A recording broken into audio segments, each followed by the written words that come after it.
Les grandes puissances font aujourd'hui littéralement ce qu'elles veulent. Elles ont complètement effacé l'existence du droit international et la nécessité de le respecter.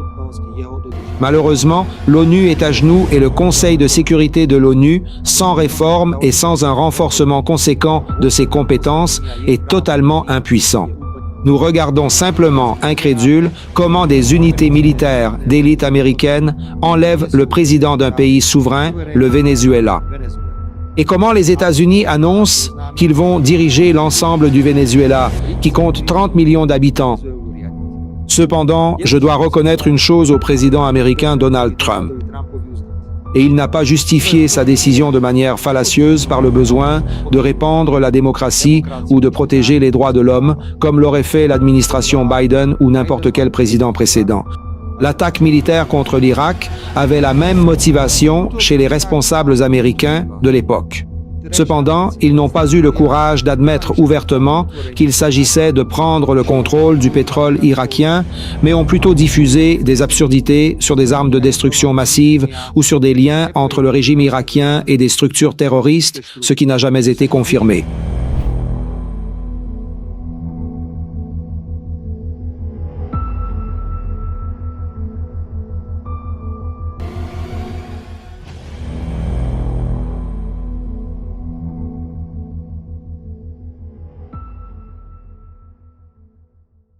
Alors, comment allez-vous? Vous allez bien? Moi je vais très bien, ça se voit. Eh bien écoutez, on a un discours ici très intéressant qu'on a redécouvert encore une fois. Très très intéressant, je voudrais que vous fassiez vos commentaires pour que l'on puisse faire la lecture ensemble et puis tirer des conclusions. On y va, on regarde la vidéo, ensuite on fait un commentaire. Chers amis, je ne sais pas où j'ai lu cela, mais c'est tout à fait vrai. Si un pays est grand et puissant, il ne se comporte ni de façon démocratique, ni de façon juste. Et lorsqu'il veut agir de manière démocratique et juste, il n'est plus ni grand ni fort. Les grandes puissances font aujourd'hui littéralement ce qu'elles veulent. Elles ont complètement effacé l'existence du droit international et la nécessité de le respecter. Malheureusement, l'ONU est à genoux et le Conseil de sécurité de l'ONU, sans réforme et sans un renforcement conséquent de ses compétences, est totalement impuissant.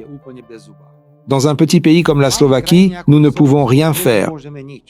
Nous regardons simplement, incrédules, comment des unités militaires d'élite américaine enlèvent le président d'un pays souverain, le Venezuela. Et comment les États-Unis annoncent qu'ils vont diriger l'ensemble du Venezuela, qui compte 30 millions d'habitants. Cependant, je dois reconnaître une chose au président américain Donald Trump. Et il n'a pas justifié sa décision de manière fallacieuse par le besoin de répandre la démocratie ou de protéger les droits de l'homme, comme l'aurait fait l'administration Biden ou n'importe quel président précédent. Le président américain a parlé ouvertement du contrôle sur le pétrole vénézuélien et de l'entrée des entreprises américaines dans l'industrie pétrolière du Venezuela. Point. Et ensuite, il s'applique ce vieil adage « qui veut noyer son chien, l'accuse de la rage ». Ici, on trouve toujours une excuse et la fin justifie les moyens.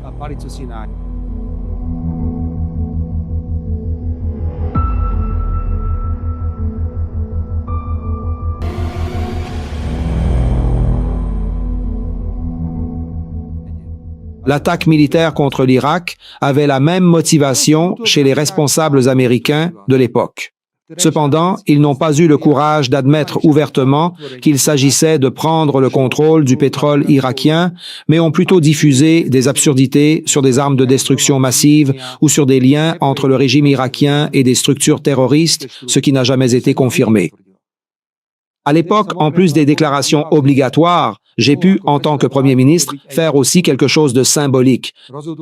J'ai décidé de retirer nos soldats d'Irak, soldats qui avaient été envoyés là-bas par le gouvernement de Mikuláš Dzurinda. De la même manière, en plus des déclarations politiques, j'ai pu opposer mon veto à l'introduction de quotas obligatoires pour l'installation de migrants illégaux sur le territoire slovaque. Ou bien ai-je vraiment pu faire quelque chose face à l'idée folle de l'Union européenne d'accorder à l'Ukraine un prêt de guerre de 90 milliards d'euros, quand j'ai exclu la Slovaquie de ce prêt? En regardant le cas du Venezuela, nous ne pouvons rien faire en Slovaquie.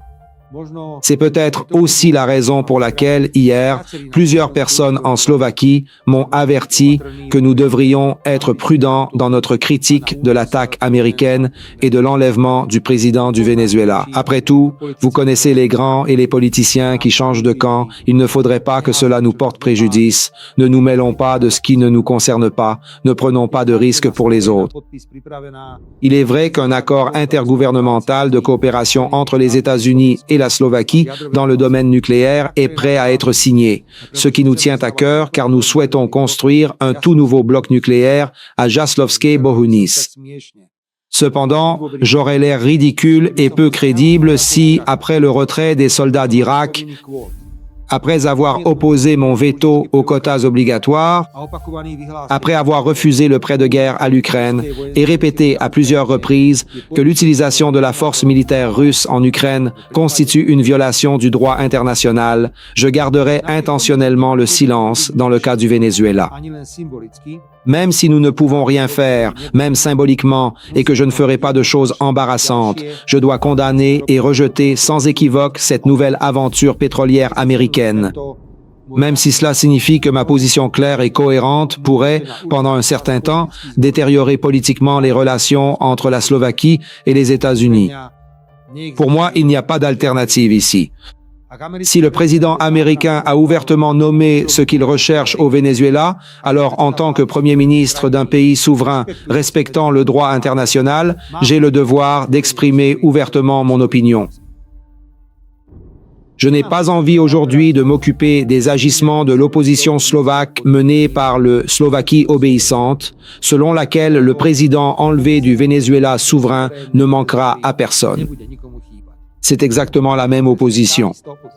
Celle qui, soit directement, soit par une tolérance silencieuse, entre 2020 et 2023, a éliminé ses opposants politiques par des arrestations illégales et des accusations accompagnées de victimes humaines. La même opposition qui, après l'attentat, faisait des paris entre eux pour savoir si je survivrais et quand auraient lieu les élections anticipées, car l'activiste de l'opposition qui a tiré n'avait d'autre but. La même opposition qui menace à nouveau de criminalisation dans le cas où elle prendrait le pouvoir. Que la réaction de l'opposition, menée par la Slovaquie obéissante, face à l'attaque et à l'enlèvement au Venezuela, soit une preuve supplémentaire, et ce, non seulement pour les électeurs de Smer, la social-démocratie slovaque ou les autres partis gouvernementaux, mais aussi pour toute la Slovaquie, qui et avec quels moyens cherche à accéder au pouvoir en passant sur des cadavres.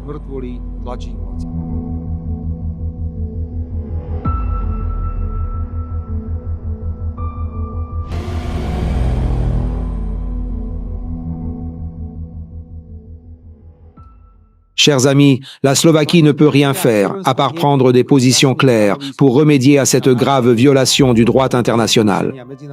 Il existe pourtant une institution qui détient un tel pouvoir, mais qui est incapable et hypocrite, et cette institution, c'est l'Union européenne.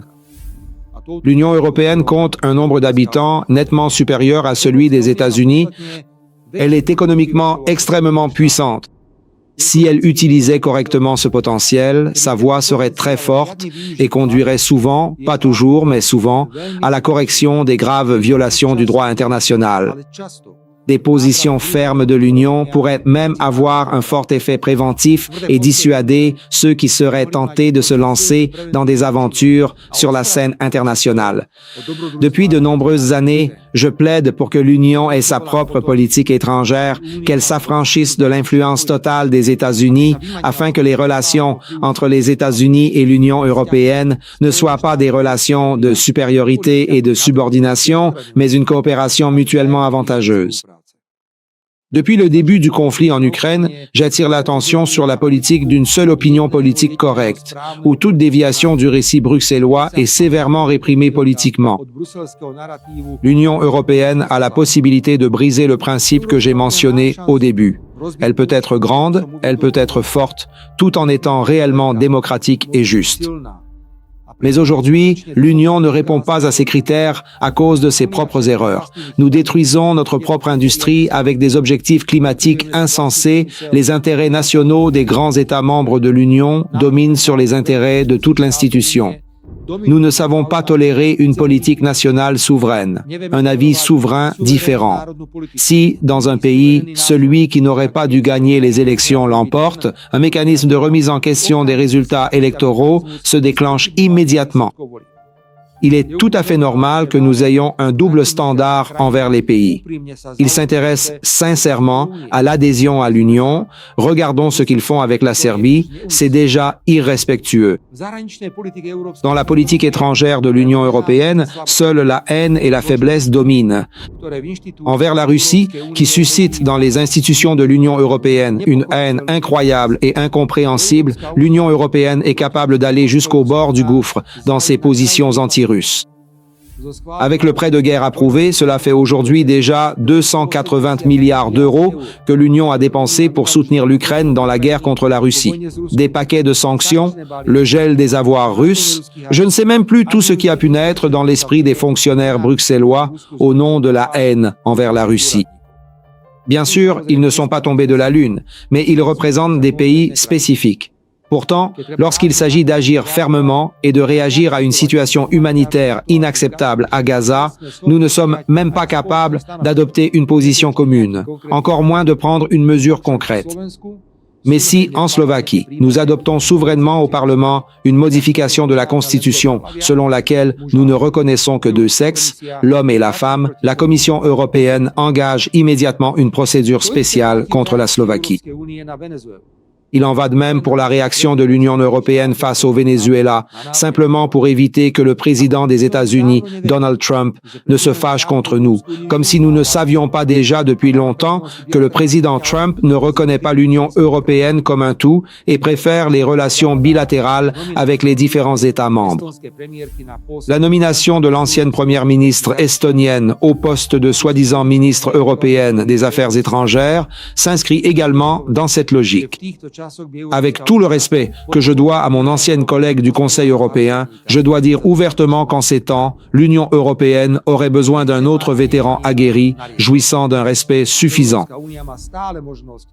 Je ne veux pas et je n'ai pas l'intention de me lamenter.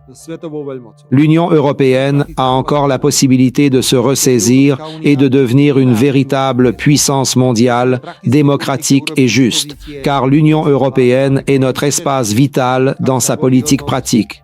En tant que Premier ministre d'un petit pays, je ferai tout pour que la crédibilité et la capacité d'action de l'Union européenne ne soient plus sapées. Chers amis, dans les circonstances actuelles, je considère que la décision de mener une politique ouverte sur les 4 points cardinaux est la plus pragmatique et la plus bénéfique pour la Slovaquie. J'ai connu l'époque du « pour toujours » avec l'Union soviétique et jamais autrement. Ensuite, il y a eu la période du « pour toujours » avec les États-Unis d'Amérique et jamais autrement. Nous avons virevolté comme un cerf-volant d'un côté à l'autre, d'un extrême à l'autre. Chers amis, pour toujours, nous devons être uniquement avec la Slovaquie, notre patrie, protéger nos propres intérêts nationaux, suivre attentivement l'évolution de la scène internationale, défendre notre souveraineté et notre identité nationale. Tout cela uniquement et exclusivement sur le principe du respect strict du droit international et sur la base d'une réforme de l'ONU dont je suis convaincu qu'elle finira par avoir lieu tôt ou tard. Les événements mondiaux confirment que personne, surtout les plus faibles, n'est à l'abri du danger et qu'il n'est pas pertinent de s'accrocher à une ou deux grandes puissances. Pour nous, Slovaquie, la meilleure garantie est un monde multipolaire fondé sur de bonnes et amicales relations avec tous ceux qui souhaitent entretenir de tels liens, et ce, indépendamment du fait qu'ils se trouvent à l'ouest, à l'est, au nord ou au sud. Les attitudes serviles que nous avons observées dans la politique slovaque de 1998 à 2006, puis de 2010 à 2012, et surtout de 2020 à 2023, représentent pour la Slovaquie. C'est le plus grand danger et chacun devra en tenir compte lors des prochaines élections législatives. Chers amis, pour conclure, même avant la Seconde Guerre mondiale, nous avons été témoins de conflits locaux. Ces conflits ont conduit à une explosion mondiale. Au début de l'année 26, nous sommes dans une situation similaire. C'est pourquoi il est d'autant plus important de parler ouvertement de la paix. Comme je l'ai dit dans mon discours du 1er janvier, la paix n'est pas un mot galvaudé. Elle doit être l'essence même de notre existence, de notre travail. Je ne relâcherai jamais mes efforts en faveur de la paix. Je mettrai à profit toute mon expérience pour que la Slovaquie ne soit jamais entraînée dans aucune aventure militaire. Et même si je dois parfois déployer de grands efforts pour résoudre des conflits en tant que Premier ministre, je suis ici pour que le devoir primordial de chaque membre du gouvernement soit l'application rigoureuse du programme gouvernemental approuvé. Cependant, nous ne pouvons remplir ce devoir que dans des conditions de paix. Encore une fois, la paix n'est pas tout, mais sans la paix, tout n'est rien. Faites-moi savoir ce que vous en pensez. C'est toujours un grand plaisir de vous suivre. Si vous n'êtes pas encore ici, faites ça, vous savez comment ça se passe. Vous ne faites pas encore partie de notre communauté, ça serait un grand plaisir de vous avoir, comme ça on va grandir ensemble. Faites un commentaire, ne partez pas sans faire un commentaire. On veut savoir ce que vous en pensez. God bless.